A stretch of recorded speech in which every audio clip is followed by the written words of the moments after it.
Para entender el tema, primero tenemos que saber qué son los glaciares. Son grandes masas de hielo comprimido originados en la superficie terrestre debido a la acumulación, compactación y recristalización de nieve. Se originan en zonas donde la acumulación de nieve en el invierno es mayor a la ablación que se da durante el verano, es decir, la pérdida de nieve. Para esto, la temperatura dominante durante todo el año es inferior a los 0 grados, lo que significa que se ubican en latitudes elevadas o en regiones de alta montaña. Que mayormente se ubiquen en latitudes elevadas no implica que en otras zonas haya ausencia de glaciares. Por ejemplo, Perú cuenta con varios glaciares, uno de ellos es el glaciar Ampay. Cuando la capa de hielo se hace tan pesada en función de la fuerza de gravedad, desciende empujada por su propio peso a favor de la pendiente. La dinámica temporal del glaciar, es decir, el aumento o disminución del tamaño del glaciar, se da en las llamadas zonas de acumulación y ablación. La zona de acumulación es donde los glaciares se forman o ganan masa, mientras que la zona de ablación es donde el glaciar pierde material.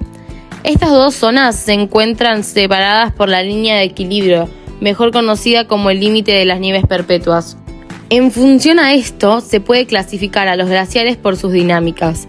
Por un lado están los glaciares activos, son aquellos que son constantemente alimentados por el hielo en la zona de acumulación.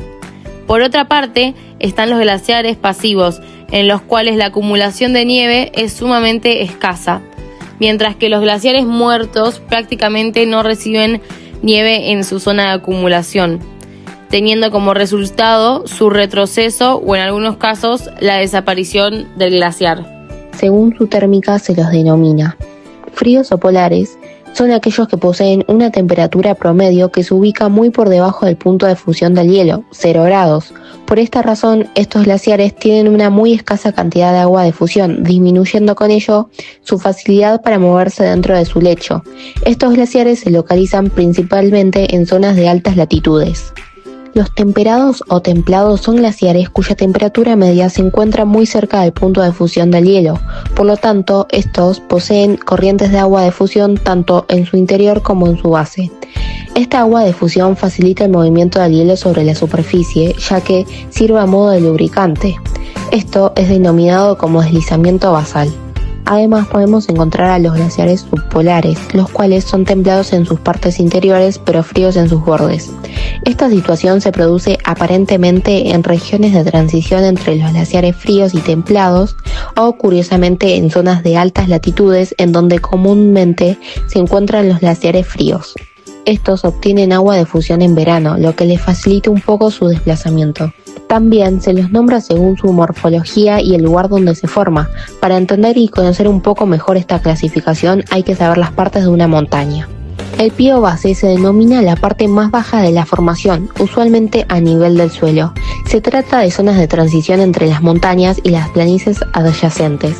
La cima, pico o cúspide es el punto más alto de la montaña, donde la misma termina, alcanzando su mayor altura posible.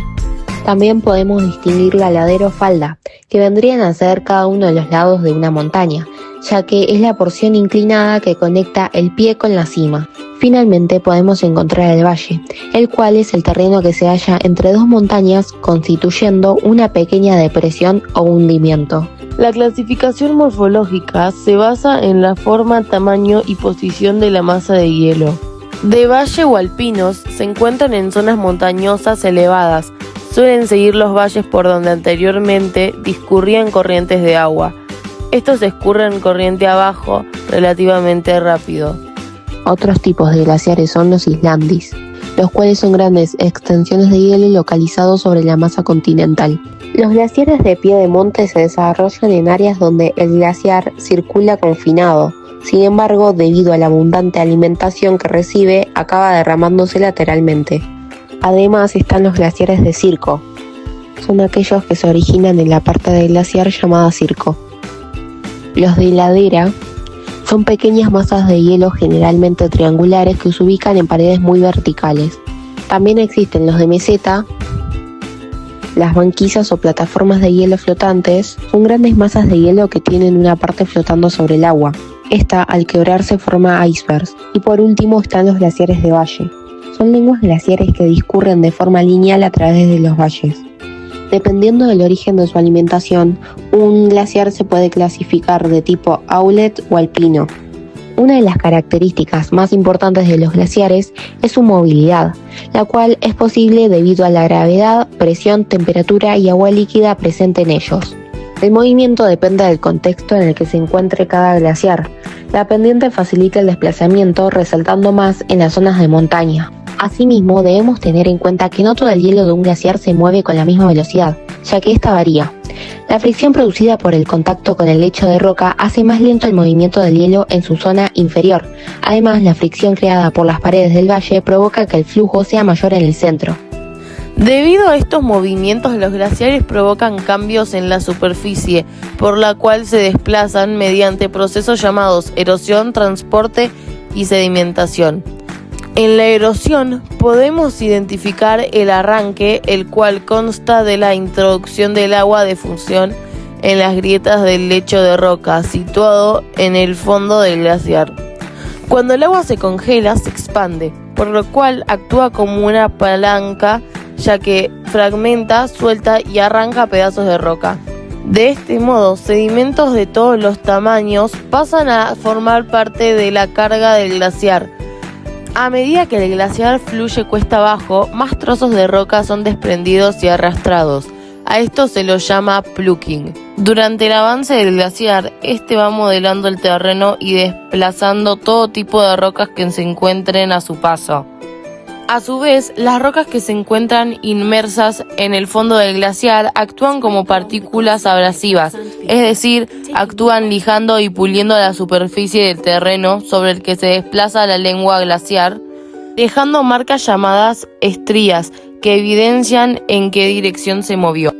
En el proceso de transporte del glaciar, las partículas pueden ser transportadas tanto sobre la base del glaciar o el medio, donde no se pueden llegar a observar, como en la superficie del mismo. Por esto es que muchas veces los glaciares tienen un aspecto sucio.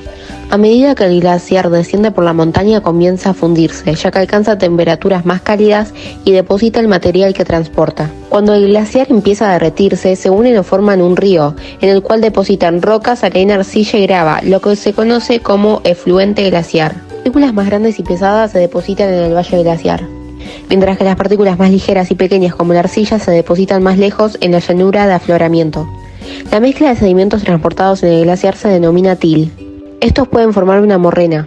Los glaciares sin duda dejan su marca sobre la superficie terrestre. Un ejemplo de estos son los valles Zenú. Con el pasar de los años podemos notar que su retroceso es muy notable, ya que se están viendo gravemente afectados por los cambios climáticos.